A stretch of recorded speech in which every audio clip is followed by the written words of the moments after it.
what it looks like if you stand pretty much anywhere on campus and faced Carmax. So that's also known as east. And it has some constellations, like Gemini here. And as David Camp noticed right away, Gemini is famous for the twins, Castor and Pollux. And he's like, what's that? That's Jupiter. So if you go and you look up, this picture is what you see from Pleasanton at 7:30 at night right now. Thank you, Internet. Are we going crazy back there? 204. Yeah, pick trying to the get lights halfway. on or off. I'm trying to get halfway. Okay, so people No. don't fall as they come down the aisle. Yeah, good idea. Okay, so this is Jupiter, and if you look up, you facing towards Carmax, you look up at like 7:30 at night, after dinner maybe, you go out for a nice walk, you're gonna see something very bright. It's right there, and it's called Jupiter. And Jupiter is the second brightest thing you can see after the moon in the night sky. So the moon, no, sorry, third, because Venus. But Venus isn't up right now, so we won't talk about that. But what I wanted to point out is that if you go straight to your right from Gemini, you'll end up in Orion. Have any of you ever seen Orion in the sky before? Yeah, probably. I mean, it's, you know, when you're kids, you learn about the Big Dipper and stuff, but you can hardly see that at all from here. So Orion is very, very visible right now. You'll recognize the 3 stars of its belt. And then this shoulder up here, see how it's kind of an orangey? That's Betelgeuse. And then this really bright one down here is Rigel. Rigel's the 6th brightest star you can see. And Betelgeuse is the 8th. So there's 2 of the top 10 right there.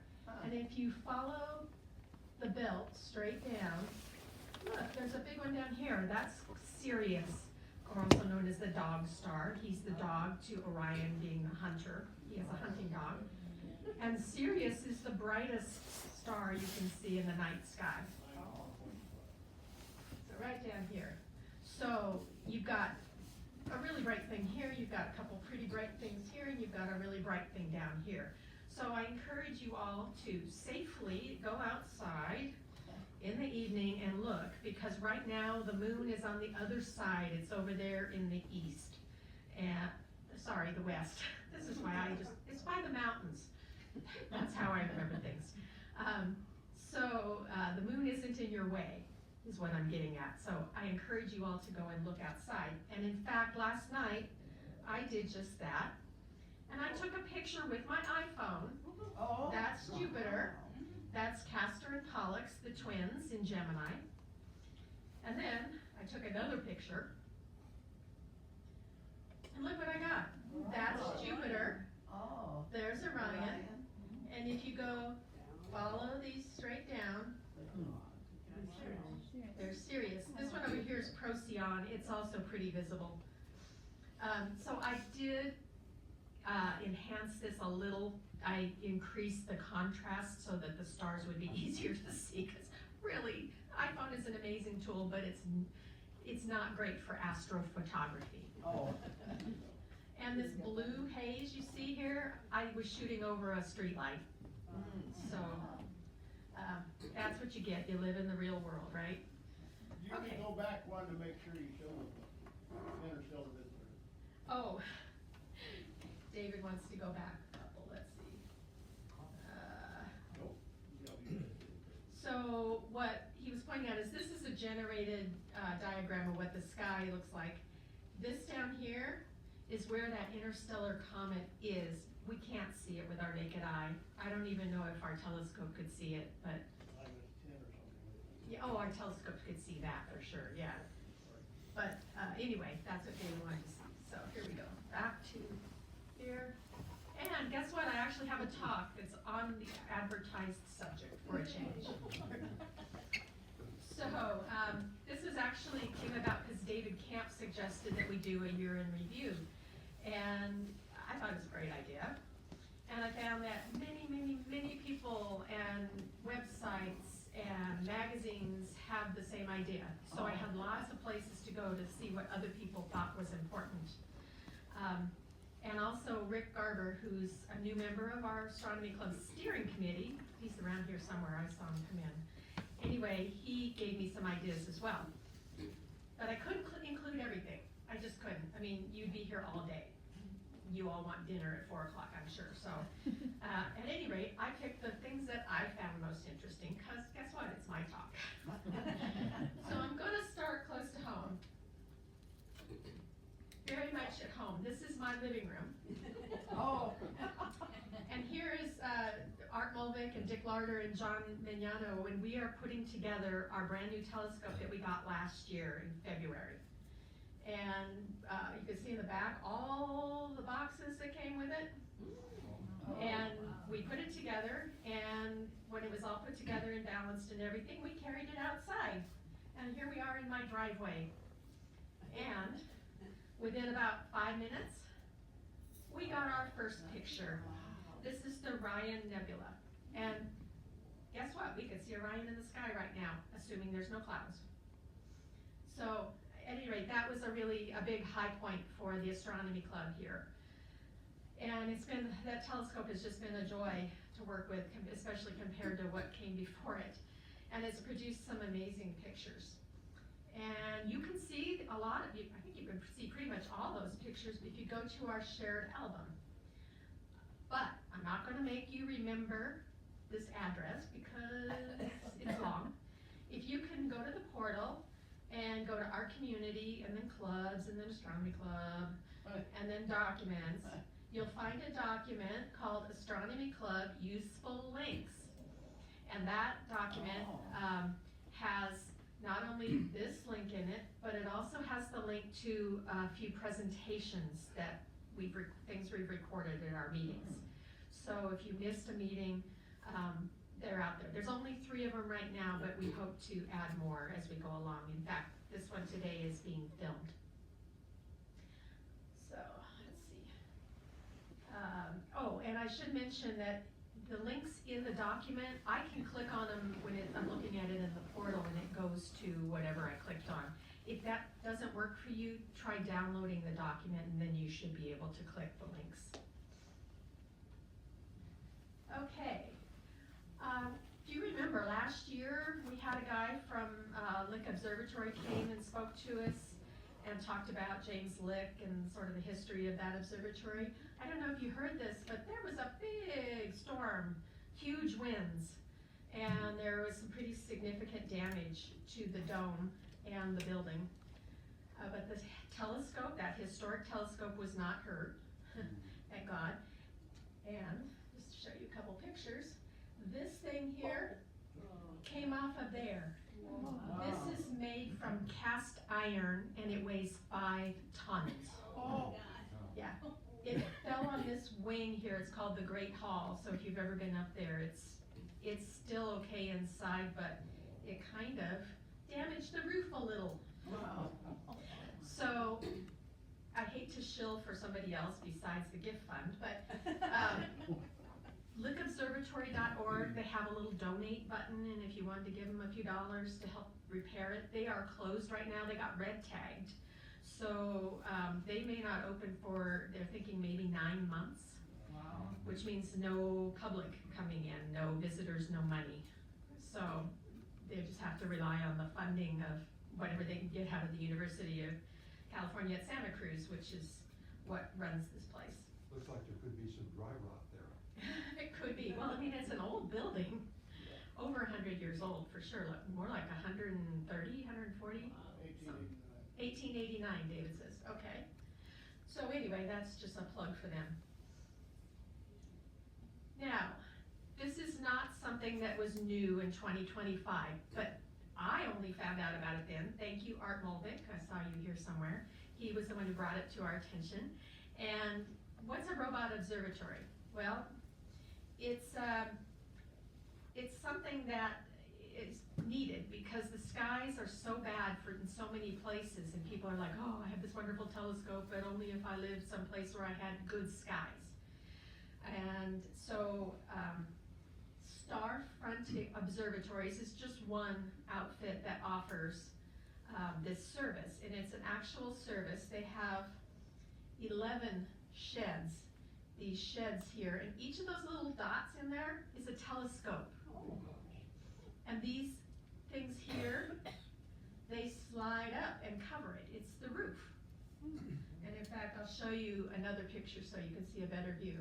So here's the telescopes, and here are the roofs that are slid back to open it up.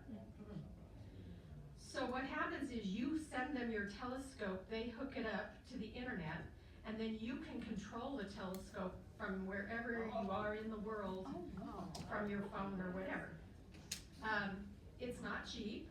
The cheapest ones, they have little tiny, it's based on the size of your telescope. So they actually have a bunch that are like the size of a security camera, and they charge them $99 a month. If you had one bigger like ours, you have to pay a lot more. But they chose this location in Central Texas because it has a Bortle rating of 1. Now, what's a Bortle rating? Well, it's a scale some guy named Bortle came up with to judge how good your skies are, and a 1 is the best. Oh. Times Square is a 9, and that's the worst. Oh.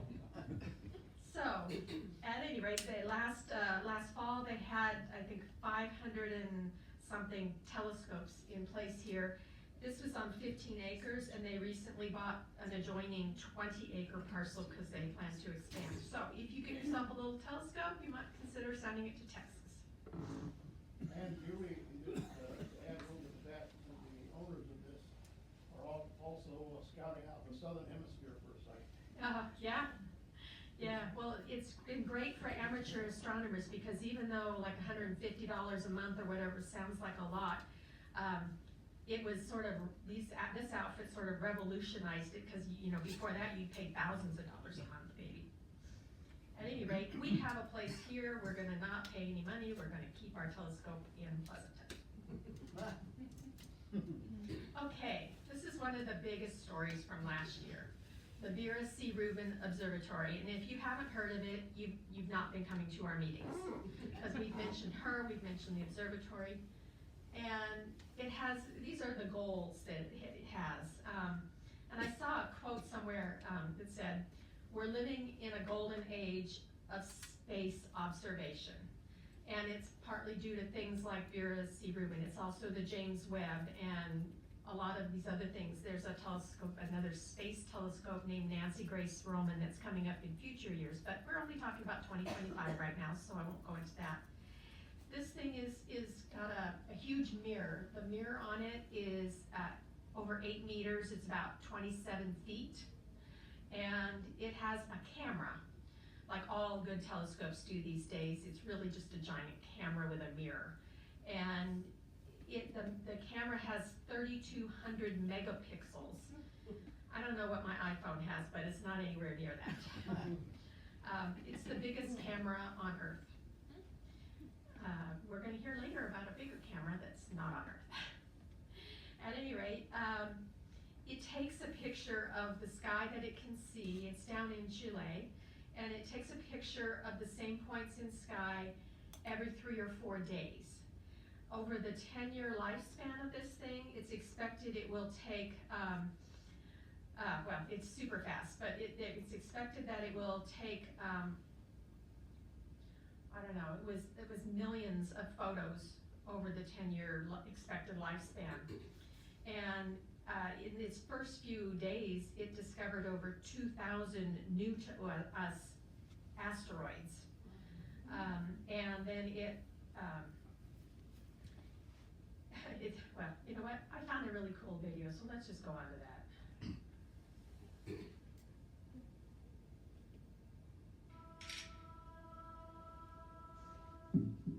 These are galaxies. There's a couple. Well, more than a couple. This is made from over 1,100 images stitched together.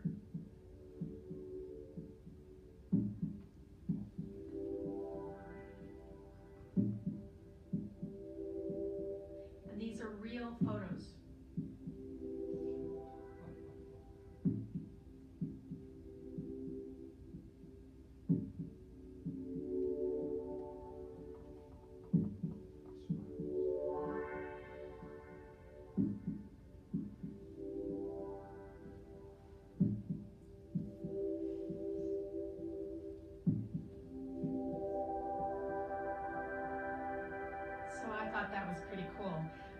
showed you 10 million galaxies. Ooh, look, you're tired. So it's going to take about, oh, there it is, 800 panoramic photos each night for 10 years. That's going to be a lot. I thought David Camp might be giving a talk on the Vera Rubin, but now we're not sure about that. So we'll see. If he doesn't, I'm sure somebody else will. And actually, well, this is not about the Vera Rubin only. I better move on. Okay. So right now, the oldest thing in our solar system is not the sun, which is unusual. It's this thing here. This is the interstellar comet. It was in the news a lot because there's some guy, I won't call him a crackpot, but he was saying it was from aliens and whatever. It's actually a comet. It's called 3I Atlas. Atlas is the way it was discovered. It's a thing that searches for comets. 3 because this is the third confirmed interstellar object that we as humans have noticed. And I for interstellar, meaning it came from outside our galaxy, not our galaxy, our solar system. Yeah, I'll get ahead of myself there a bit. So at any rate, this was likely formed at the earliest part of the Milky Way. And it came from another planetary system. It was probably somehow kicked out. Gravity, I blame gravity for everything. This means that if we can learn a lot from it. It's way, way older than anything in our solar system, and it tells us something about the formation of the Milky Way and our universe. Okay. We saw some more comets last year, and these two photos, this one here on the left is Comet Swan, and this one was Comet Lemon, and these two photographs were taken right here at our observatory by probably Dick Larder, I would guess, and they were taken only 24 hours apart. So two wonderful comets at the same time is pretty rare. So last year was special for comets.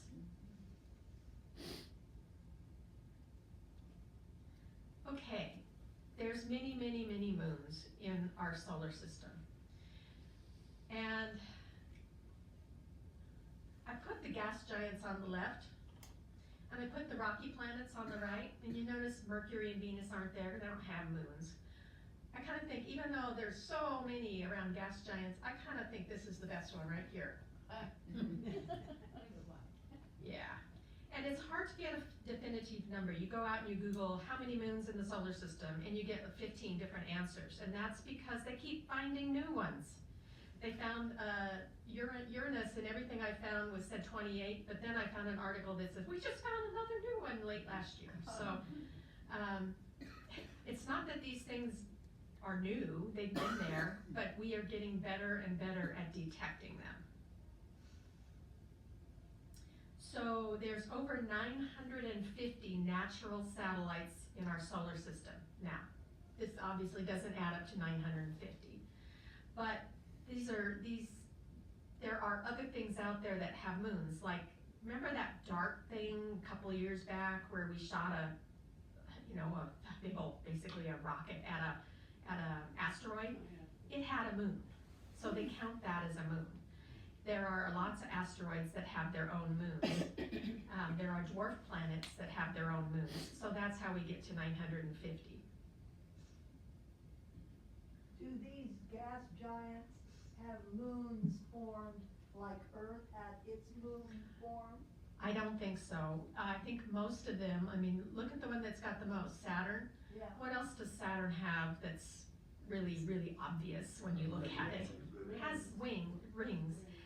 It had obviously some kind of big, what they call an accretion disk all around it, and over time, some of those formed moons, some of those, maybe the rings came from a moon that broke up, or moons that broke up, or we don't really know for sure, but Earth's moon was formed by a body about the size of Mars hitting Earth in its early days. And a chunk came off. As some of you came to the moon talk that Dick did last year, he showed a video of that. It was really fun to watch. So our moon was formed differently. And yet these gas giants have at their core a, rocky mass. I mean, not big, but Well, one thing that's different, not only are these gas type things, uh-huh, they are giants. yeah, These are not. yeah. If you look at the pictures, these are way big, and the bigger you are, what do you have more of? Gravity. See, I blame gravity for everything. So they are more likely to attract the dust and the early rocks and whatever, and then those all munch together and form moons. Mars has two, but if you've ever seen pictures of them, they look like little tiny rocks, and that's basically what they are. They just sort of somehow got captured by Mars's gravity. And, Jupiter has a big mass. Yep. We talk about how it controls our solar system, and yet Saturn's got even more. Well, I tell you, I would not want to live on a moon of Jupiter. That thing is, well, I won't say it's evil, but it is putting out more radiation than anything in the solar system except the sun.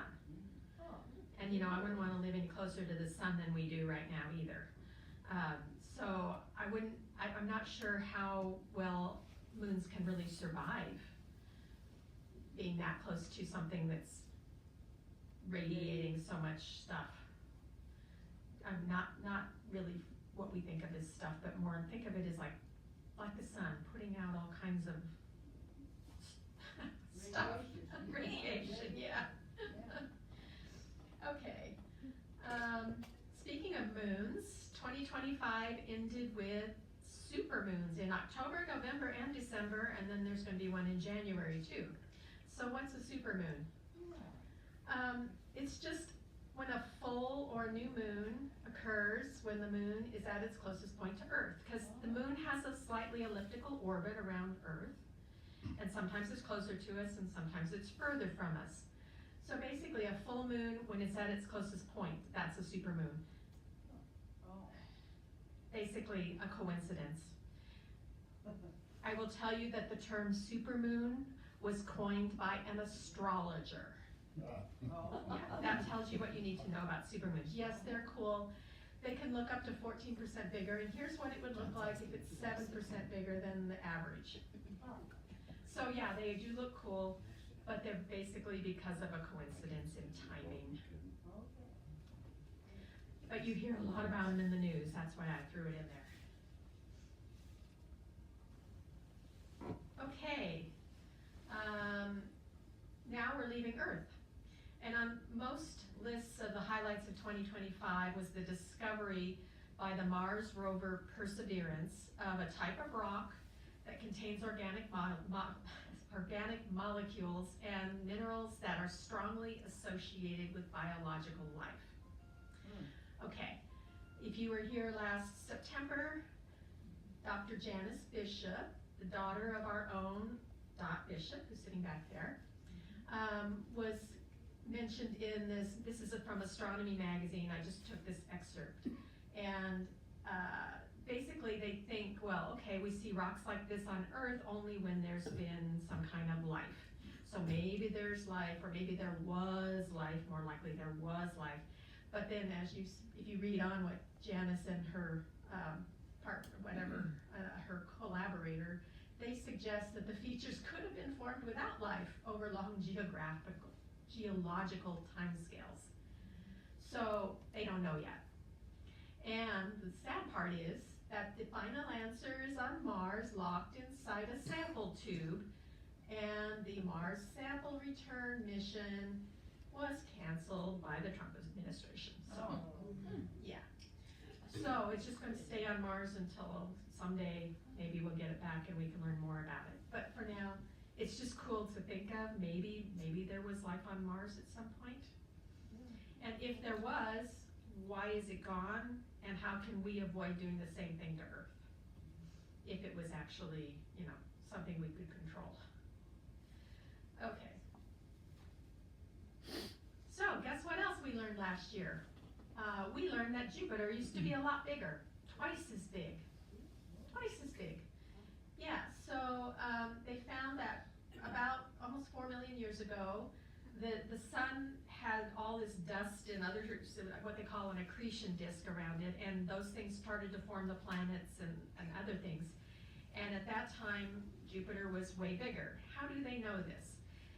This Caltech paper, they picked 2 of the smallest of Jupiter's moons that are also the closest to Jupiter, and they have kind of weird orbits. So they basically took that and Jupiter's known angular momentum, and they did the calculations, and they figured out that way back, at least at this point in time, Jupiter was at least twice as big, and it had a much stronger magnetic field. And why is this even important? Jupiter's often called the architect of the solar system, meaning that it's so big that as things were forming around the sun, Jupiter's gravity affected everything. So the way our planet formed, the way all the other planets formed, was due to, in large part, what Jupiter did. Jupiter cleared the inner solar system of a bunch of the gunk. There's still gunk. We get hit with things all the time. Meteors, you've all heard of them. Anyway, it's important to understand how the early part of our solar system formed, because we're going to be looking at a lot of solar systems over time. Okay. So here's another fun thing that happened. Saturn's rings disappeared. Well, they didn't really disappear. It's just because the Earth is tilted on its axis. You know that, that's why we have seasons. Well, Saturn is also tilted on its axis, a little more than ours is. And then both of them are going around the sun, and sometimes we're looking kind of a little down on Saturn, sometimes we're looking kind of up. And when we're looking down on it, we see this, and we can see the reflection of the sunlight on all the stuff that's in the rings. But then every 15 years, we see this, where we are basically looking straight on. It's like the equivalent of, you know what our equinox is, the equal day, equal night. We're exactly lined up at that point as we're moving around the sun. And that's what happens to Saturn. So I expect, I'm hoping anyway, I'll be around in 2038 so I can see this happen again. It's called a ring plane crossing. A ring plane crossing, yeah, that's weird, but that's what they call it, because it crosses, it goes, you know, we essentially go up and down relative to Saturn. And during this period, astronomers love it because most of the time when they try and study things like Saturn's moons and so on, they can't see it because there's so darn much light getting reflected off these shiny whatever it is in the rings. So over the last 400 years or so, 13 moons of Saturn were discovered in the period when the rings were like this. They're just too faint to be seen when it's really, really bright like this. And there's other stuff that they do that they learn while we're in this ring plane crossing mode. But I don't think any of us will be around when Saturn loses its rings completely, which is projected to happen in about 300 million years. So, yeah, I had you worried there for a second, didn't I? Okay, Neptune.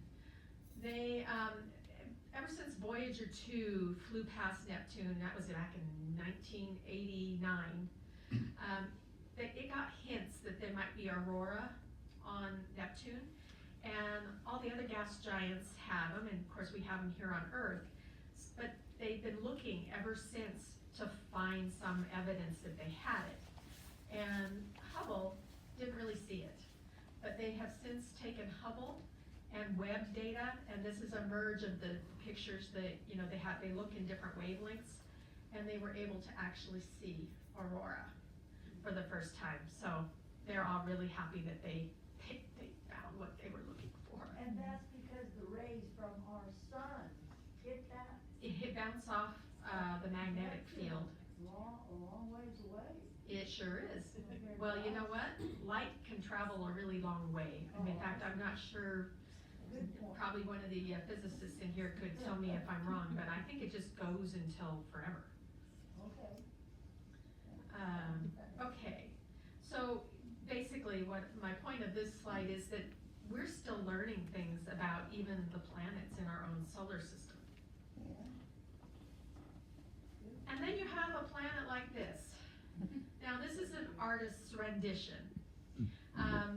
This one came from Rick, and it's my top candidate for weirdest world ever. It's actually shaped kind of like a lemon. It's about the size of Jupiter, and it's way hotter than Jupiter. It's orbiting a pulsar.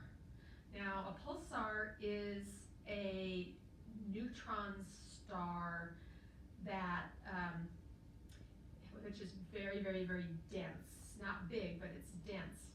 And a pulsar is putting out pulses of energy, and so it's a combination of this thing. I'm not explaining this very well, sorry guys. At any rate, this is a weird place, not only because of its shape, but also because it has a helium carbon atmosphere, and they think maybe diamond clouds, which would be kind of cool, I guess. But it orbits its sun, which is that pulsar. It orbits that in 7.8 hours. Oh, So it goes all the way around that thing. Now this thing is the size of Jupiter, and it manages to travel entirely around the pulsar in less than 8 hours. So it's moving fast. Anyway, the significance of this planet is that it's unlike anything we've ever seen before, and it challenges all of the current models of how planets form. Oh, I just put in my notes here. A pulsar is a rapidly spinning neutron star, and it spins in. It's called a millisecond pulsar, which that's really brief amount of time. Okay, this is a new type of object. So, what do you think that might be? What does it remind you of? Kind of looks like one of those galaxies we saw 10 million of a bit ago. I mean, it's got the sort of the bright center like a galaxy would have. It's kind of more diffuse around the edges. So we had seen this, well, I say we, not me, but other people have seen this for years, and they've been studying it. It's on the outskirts of the spiral galaxy M94, and it happened to be the 9th gas cloud that they were studying, so they called it Cloud 9. And so telescopes had seen this thing for years, and everybody just thought it was a dwarf galaxy that was too faint to be seen, to see the makeup of it, the stars that make it up. But with Hubble's got a good enough camera. It was able to do a really thorough study, and it basically came to the conclusion, this thing has no stars in it. So it can't be a galaxy, it's got no stars. So what is it? They don't know. But it could be a bunch of dust and gas and so on that failed to form a galaxy. I mean, it's pretty darn big. It takes 4,900 years for light to go from one end to the other. That's big. Yeah. So is it a failed galaxy? Another theory is that it might be a dark matter cloud that couldn't accumulate enough to become a galaxy, to form stars. We don't know. It's possible that because it is close to M94, which is pretty big, it's possible that over time it might get sort of absorbed into that. It's also possible it might go off on its own, and it's still possible it might form stars someday. We don't know. They think it's pretty old, and if it hasn't formed stars by now, it doesn't seem very likely that it's going to start. But it's kind of cool. They call it a relic. That's what RELHIC is, and a relic is what? A remnant. Yeah, so it's a remnant. Where's the light coming from? Well, it's apparently coming from within. So whatever kind of gas is in there is Second glowing. and third line, Oh. reionization of limited hydrogen. So Okay. it's gas, and it's being reionized somehow. So it's apparently shining, you know, H1 light. I mean, I guess they've taken a spectrum of it, so that it's nothing but hydrogen, but as you say, it has not formed stars, but it's emitting light, Yeah, so H- it's, H1 means neutral gas. yeah, okay, H2 would be ionized. okay. yeah. Well, at any rate, it's weird.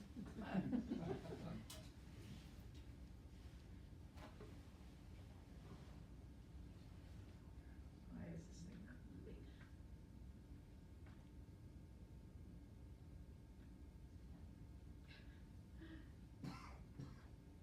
There we go. Okay, I want to talk for a minute about the Laser Interferometer Gravitational Wave Observatory, also known as LIGO. Not to be confused with Lego, that's the Swiss building blocks for kids. So in 2025, LIGO celebrated its 10th anniversary of its first discovery, which it was the first time that gravitational waves were detected. And you're all going, ooh, no, really you're all going, what's a gravitational wave, Julie, right? So a gravitational wave, well, okay, LIGO acts as an antenna, it detects gravitational waves, which are ripples in space-time caused by massive cosmic events. Ooh, massive cosmic events, sounds scary. But these are all happening far away, don't worry. So, unlike electromagnetic radiation, which you're all familiar with, it's things like visible light, it's things like X-rays and microwaves and gamma rays, that's electromagnetic radiation. But gravitational waves are not electromagnetic radiation. They are a form of energy that is not impeded by, if a light runs into a planet, that's it, we'll never see that light if it gets blocked before it gets to us. But unlike that,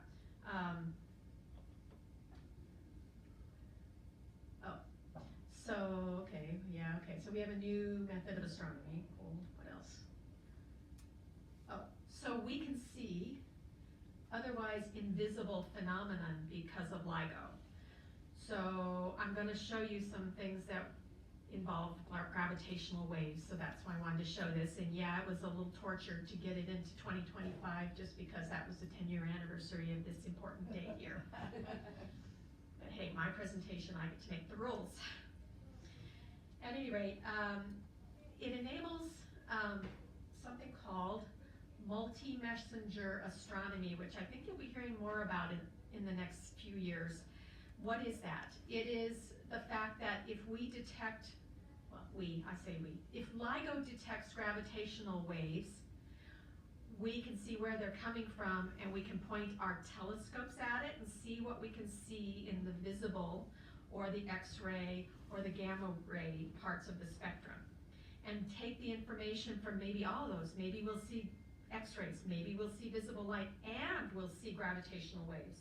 If we put all those things together, we're learning a lot more than if we just look at one by itself. So this multi-messenger astronomy is really, really cool. And the gravitational waves sometimes get here first, so we have time to take our big telescopes and point them exactly where those gravitational waves come from and see if we can figure out what caused them. Okay. So, have you ever heard of a superkilonova? I'm sure you've heard of supernovas. They're when big stars basically get so big they explode and they leave behind a neutron star. A kilonova is incredibly rare, but it's an energetic merger of two neutron stars. And they haven't seen very many of those, but they know what they are and they fit the theories that they had and so on. So a superkilonova is a hypothetical rare cosmic event that combines a supernova and a kilonova. Essentially, it's a double explosion. And in August last year, gravitational waves were detected on searching for them with our telescopes and so on, they found a rapidly fading object 1.3 billion light years away. And in some ways it looked like a kilonova, the other confirmed kilonova. And it glowed red with heavy elements like gold and platinum. But then, after its red glow faded a few days later, it brightened again. But this time it only showed hydrogen in its spectra, which is typical of a supernova. So did this thing go kilonova and then it went supernova? We don't know. And maybe in a year or two I'll be standing here and telling you about they fought it out and this is the theory that they all agreed on. But that's never going to happen. Scientists will never agree on anything. But at any rate, they'll have some better idea of what might cause this sort of double explosion. So gravitational waves travel faster than light? No, No, same, The same? yeah. Okay. Huh. but they get, well, I mean, we Yeah. detect it with gravitational waves, then we look in order to see with spectra. So. yeah. So you think about it, a gravitational wave gets here, and because we have tools now like LIGO that can detect it, whether it doesn't have to be pointed in a particular direction. I mean, think of how many things happen in the sky that we didn't know about because we weren't looking. Yeah. LIGO is always looking. And so when we get the gravitational waves, it's like, hey guys, something happened. Go look with your telescopes and see it. So that's what's going on. Okay. So we're going to talk some about black hole mergers because there were 3 significant black hole merger events last year. This first one that happened in January involved 2 black holes, and you would think, well, okay, so 2 black holes merged, great, cool, whatever.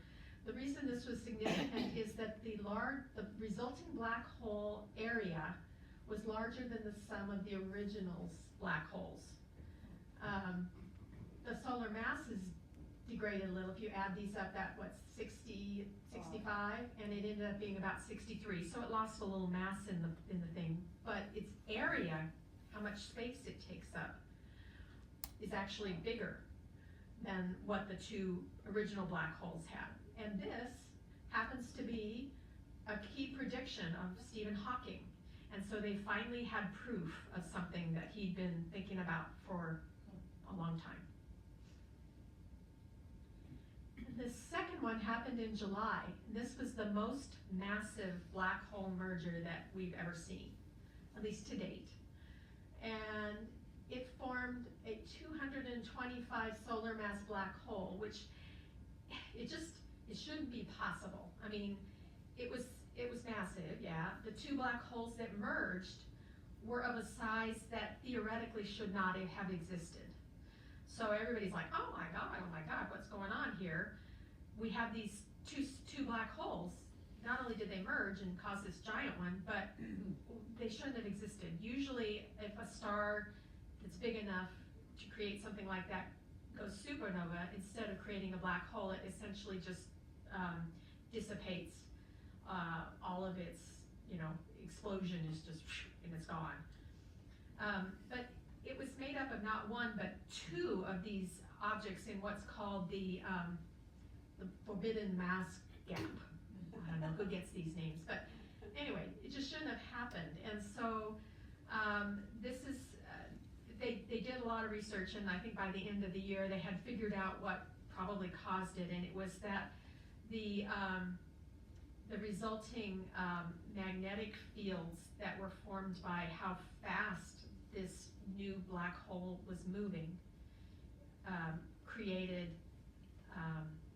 somehow made the impossible possible, but stretched the general relativity to its breaking point.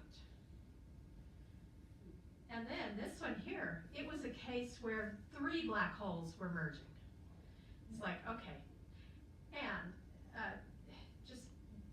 they've never seen this before, so they're pretty excited about that. And what are we learning from all these black hole mergers? First, that they offer a really strong test of Einstein's general theory of relativity. It's doing well. It also is a good test of Hawking's predictions. It's doing well on that for the most part. And then, second, the existence of black holes in the forbidden mass gap suggests that the way black holes form isn't exactly what we thought. So we have to put our thinking caps back on and figure it out. And also that triple system that provides new ideas in how massive galaxies and their central black holes evolve. So I'm sure if you stand by, there will be more news about black holes in the future. And in fact, hey, here's one right here. Rogue black holes. Oh, what's a rogue black hole? So new research suggests that not all black holes are at the heart of galaxies. Okay, now I don't know, in the last few years, we found more and more black holes in the center of galaxies. They know that there's one in the Milky Way galaxy. We can't, you know, it's really far away, so you're not gonna get sucked in or anything. But they found a pretty big black hole. It's out here and it's moving out. They were able to see its motion and it's moving out of this galaxy that it's in right now. So what will happen when it's completely out? Will it form a new galaxy? We don't know. At any rate, but the discovery that black hole growth may not be limited to being in the galactic center could shed light on the role of these supermassive black holes. We'll see. Okay, I wanted to say goodbye to something called Gaia. Now, Gaia was an observatory out in space, a space observatory developed by the European Space Agency. I think it was launched in about 2013. And it was supposed to last 5 years, and it lasted 12. But it did a lot. Its primary goal was measuring stellar positions, and really, really accurately. It surveyed about 2 billion stars in the Milky Way alone, charted their 3D positions, their velocities, and their properties like brightness and temperature, and what they were made up of. It used 2 telescopes and a massive digital camera that was nearly 1 billion pixels. Now remember I said Vera Rubin's telescope with its camera was 3,200 pixels, which I thought was pretty big, till I heard that you could have one that did billions of pixels. At any rate, it was time to say goodbye to this thing, so the European Space Agency gave careful thought to how do we shut it down. We don't want it to crash into Earth someday, or any other planet for that matter. And so what do you do? Well, first, they needed to essentially bypass all of its multiple redundancy, because when they built it, they said, well, what if this happens? We need to have like a redundancy to keep it from failing. What if it can't talk to Earth? What if it can't do this? What if it can't do that? Let's put all these redundancies in. Well, now you have to turn all of those off, because if you don't turn them off, the thing will try and turn itself back on. And that wouldn't be good, because then it might decide to go and do whatever. End up in that movie. Did anybody see that movie a long time ago? It was I think one of the first Star Trek movies, and it was Voyager. They found this thing called itself Voyager, and it turned out it was one of our Voyager probes that was come back in a different form. Anyway, so on the back in March, they switched off the subsystems, and well, you know what, I don't know why these are out of order, but they sent it into a retirement orbit around the sun, and they were careful enough to calculate an orbit that they are pretty much guaranteed it's not going to hit Earth anytime in the next 10 million years. So not to worry, we're good. Anyway, it got turned off, but it did so many things. It was just amazing, and one of the things that it did is it was able to create the best visualization we have to date of how our galaxy, the Milky Way, might look to an outside observer. As an outside observer is going to have a better view of our galaxy than we do. If you think about it, we're sitting here, all we see is the Milky Way, and we can't see through that too well. So that's what Gaia did for us. Okay, this was another one from Rick. I'm going to say say it's Kuipu. I don't know how it's really pronounced, but that's how I'm pronouncing it. It's the largest cosmic superstructure ever detected. Now, what's a cosmic superstructure? Well, let's just say this is very big. Early in 2025, astronomers found this thing, and it's a vast chain of galaxy clusters. Okay, what's a galaxy cluster? It's a bunch of galaxies that are all somehow gravitationally bound to each other. And it's big. Its mass is about 240 million billion times the mass of our sun. Now, how big is that? It's hard to wrap your mind around it, but that's this number times our sun. So that's big. Okay, well, for comparison's sake, our Milky Way, we're in something called the local group, which is part of the Virgo supercluster. That sounds pretty big, right? Virgo supercluster is one of at least a dozen superclusters in the Laniakea megastructure. Oh, well, that sounds really big. And this is about 400 million light years across. But for comparison, Kuipo's about 1.4 billion light years across. And it includes at least 68 of these galaxy clusters as opposed to the dozen in ours. They have since decided that they've broken up most of what we can observe in the universe into 5 of these superstructures, but Kuipo is far and away the biggest. If anyone cares, the name Kuipo is after an Incan-style knot that one of the astronomers saw in a museum down in South America somewhere. Anyway. Okay. An update on T. Corona Borealis. Now, I've made you all feel really small, so we'll have something here. Might make you feel a little better. I don't know, maybe not. Anyway, last year, John Mignano and Dick Larder were looking a lot at T. Corona. It's a system that it consists of a white dwarf and a red giant star, a binary system. And over time, this white dwarf is sucking out the lifeblood, so to speak, of this giant. And they think that about every 80-something years that it causes an explosion. And they last saw the explosion in 1946. And so they've been saying for a while now, any day now this thing is going to explode again. And they call it the blaze star because they think they can predict when it's going to explode. So what happened to it last year? Yeah, sorry about that. I don't control these things. But it's possible maybe it'll happen this year, and I'm sure John and Dick will continue to look for it, and you will be among the first to know here at Stone Ridge Creek if in fact it ever explodes. Okay, the other thing that I was reminded of is, do any of you remember a year ago, January last year, there was a whole bunch of stuff in the news about they had found an asteroid the size of a building that was going to hit Earth. Remember all that? I remember. Yeah, well, that turned out to be nothing to worry about. Very unlikely it's going to hit us anytime. So I hope there were enough other interesting things in this talk that you don't feel bad about T. Corona not exploding and that asteroid not hitting us. So looking forward to next year. We have a meeting next month, yay! And Dick Larder's going to talk about something called the Worldwide Telescope. Now, the steering committee got a little bit of a preview, and I have to say what my opinion is. It's going to be amazing. It's just it's a tool.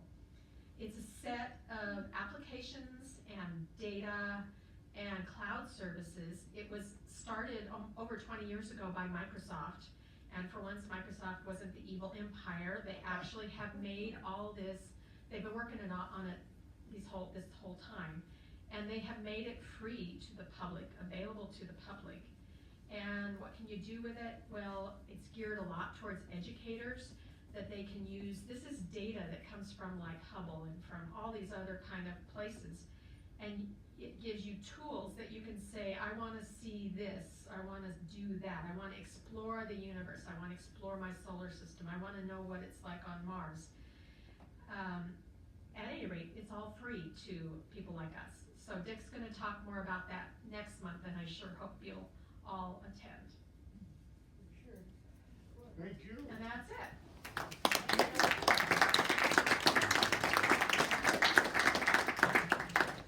Does anybody have any questions? They were so kind as to give us a second microphone, so if you have a question, I think my husband will run around and hand you a microphone. I wanna see him run. Okay, good. There he goes. Anybody? Sure, we'll get things going here. I noticed some of those earlier shots of stars are not all white, like a 4K. I saw red things and stuff. Yep. Why are they different? They started off at a different size, maybe. Our sun is what's called, I believe it's a G-class star. It's a yellow dwarf in the big overall scheme of things. It started off smaller than, say, a star like Betelgeuse that is huge compared to our star. It's a red giant. And so the color has to do with where it is on something called, what's it called, David? The whatever scale? Yeah, the Hertzsprung-Russell diagram. There's a line, and if you start off down here, you're going to end up like this. If you start off down here, you're going to end up like that. And the color tells us a lot about the star. White is hot. I believe red is not as hot as white. 4,000 speeds. Yeah, and we're yellow. We're somewhere in the middle. So. We're not so hot after all. Hey, you know what? I'm very grateful our sun is like it is, because I'm not 100% convinced we would exist if we didn't have a nice, wonderful star like our sun. And in fact, they've been looking for more of these exoplanets, planets that are around stars other than our own. And one of the things they're doing is they're looking primarily at K stars and G stars. G's are like ours, and K is just slightly smaller and cooler than ours.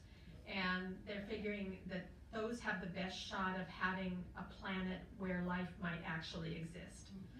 So that's why they're looking for those. Thank you. Other questions? I'll ask something. You can go first. Why are you surprised that a black hole would be rogue? After all, correct me if I'm wrong, stars explode and something happens to stars that gives you black holes. Since there were so many stars in our galaxy, in our cosmos, there's got to be a lot of black holes. That is true, and that's a really good question. The reason is because we're human and we looked around for black holes, and where did we find them? We found them in the middle of galaxies. So we started thinking, okay, black holes, and they form galaxies. So then you find a black hole that's not in the center of the galaxy, and it kind of goes, oh, that's not what I expected. So that's why we're surprised. Now maybe we'll start finding more and more and more of these rogue black holes, and then we won't really be able to call them rogues anymore. We'll have to call them something else, like traveling black holes, or. But since black holes are mainly condensed gravity, right? Immense gravity, and if the black holes form from the remains of stars, which have been billions of them, they might be out at the periphery of our cosmos and be the dark energy, the source of the dark energy. They're not the source of the dark energy. We're pretty sure of that. We think dark energy is actually something that we almost can't imagine what it is. It's so different, because like this wood right here, or my skin, or anything, everything you see around you is not dark energy or dark matter. And we think dark matter and dark energy are something that is not made up of what all of us and everything around us is made up of.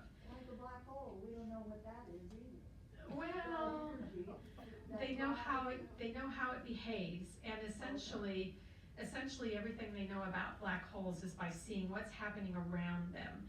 So black holes have what's called an accretion disk. Yeah. It's stuff that is, maybe it's orbiting the black hole, maybe it's going to eventually fall into the black hole. I think of it as falling in, I'm not sure how accurate that is, but we see as things are near the black hole, we see them acting in a certain way that says, oh, there's a black hole there. It's almost like you intuit that it's there because of what's happening around it. Thank you. So Julie, I'm not sure whether you might have mentioned this or not, but have you come across anything related to the possibility that gravitational waves will create electromagnetic disturbances? I have not, but I haven't really studied it either. I mean, all I know is what I read on the internet at this point, so that's an interesting question. It has been reported on in the literature, so it kind of drew my attention to it, but I was just wondering if you had seen anything. No, I mean, just the whole thought of gravitational waves, warping space-time just kind of makes my brain explode a little, so I try not to think about too hard about stuff like that. I need to be able to play pinochle tomorrow. I need to not be exhausted thinking. Anybody else? Doug is so ready to run. Yeah, I'm amazed that LIGO is apparently able to pinpoint what direction the gravitational waves came from so that other telescopes can go look for what's happening there. Well, I guess I don't know much about it. I thought it was just a couple of things moving relative to each other. Is it a whole bunch? there's at least two. And in fact, over the 10 plus years that it's been around, they have upgraded it and they're getting better and better at it. Last I heard there were 2 different locations in different states, I think, so they're somewhat far apart. And I think maybe it's a sort of a parallax kind of thing, is that the right term? Where you see something from 2 different locations on Earth and you get a sense of where it came from. Did I get that right? I hate talking to physicists about stuff like this. I probably use all the wrong terms, but you all mostly don't know, so that's why I love you. Just a comment for the whole audience, and just want to comment on the Gaia satellite.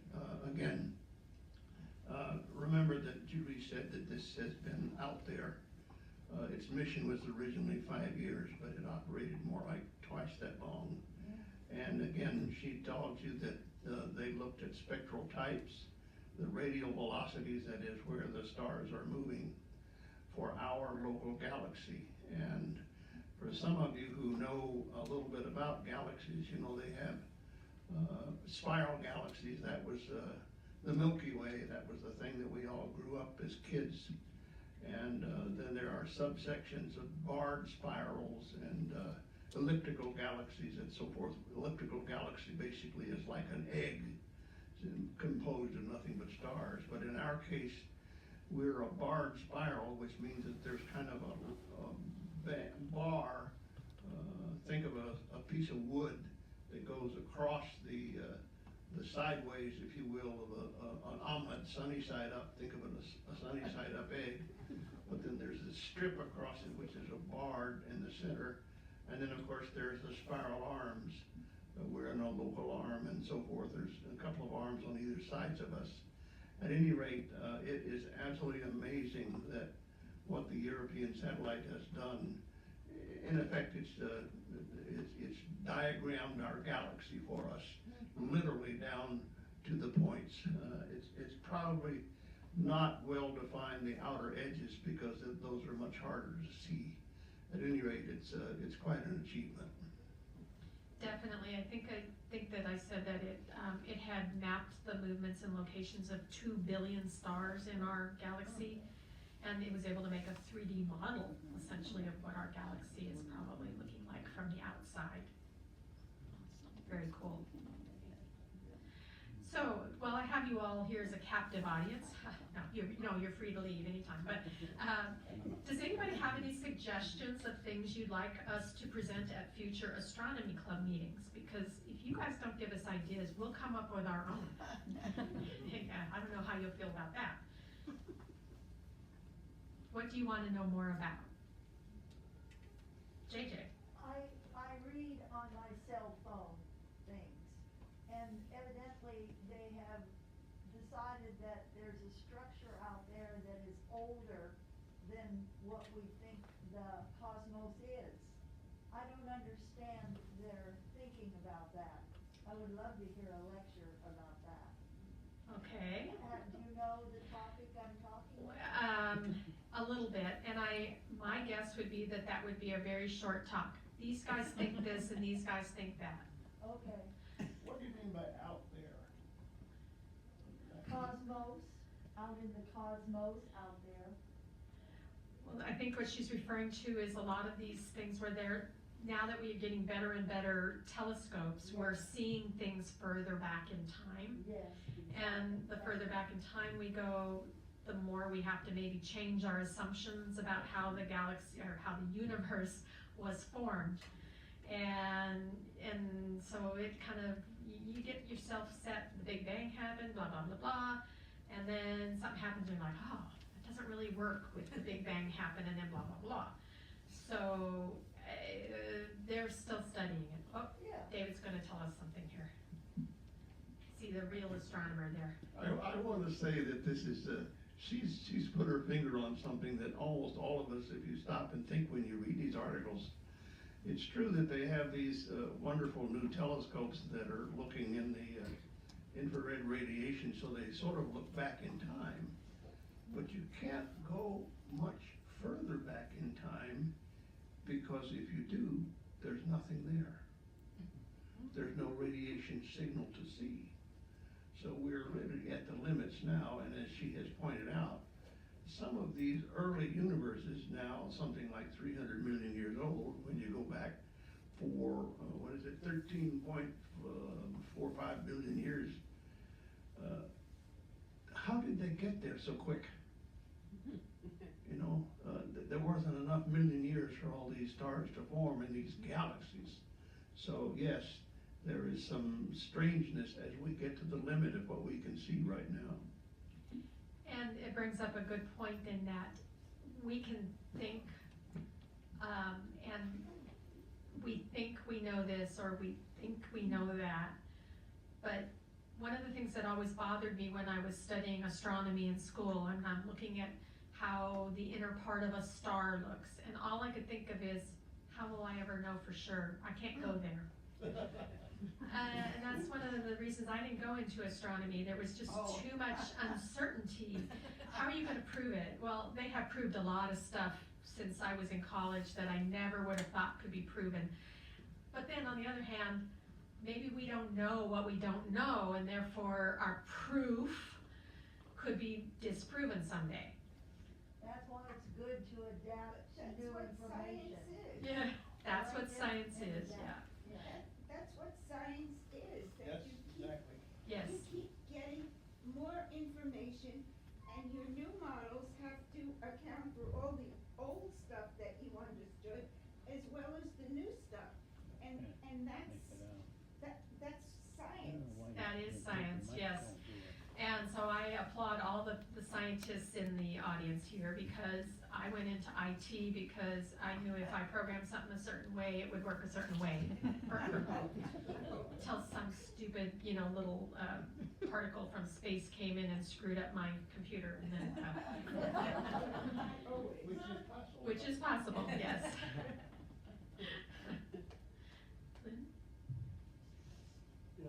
Maybe to counter that argument is that even in the beginning, we will have gravitational waves and their disturbances, which presumably could provide information. And not only that, if in fact gravitational waves can produce electromagnetic waves, then we have an additional tool that may be of some help. Yes, and getting back to the, this is science, and what Lynn just said, it means what we really need is we need more money put into science. We need more people to go into science. So if you have grandchildren, encourage them to become scientists. Don't let them become an influencer. It's not a good long-term job. And we need people who keep pushing on this stuff. I mean, if they take away all the money from science, we're never gonna learn anything new. How can we? I mean, you can't just go out with your backyard telescope and discover some really important thing about the sky, the universe.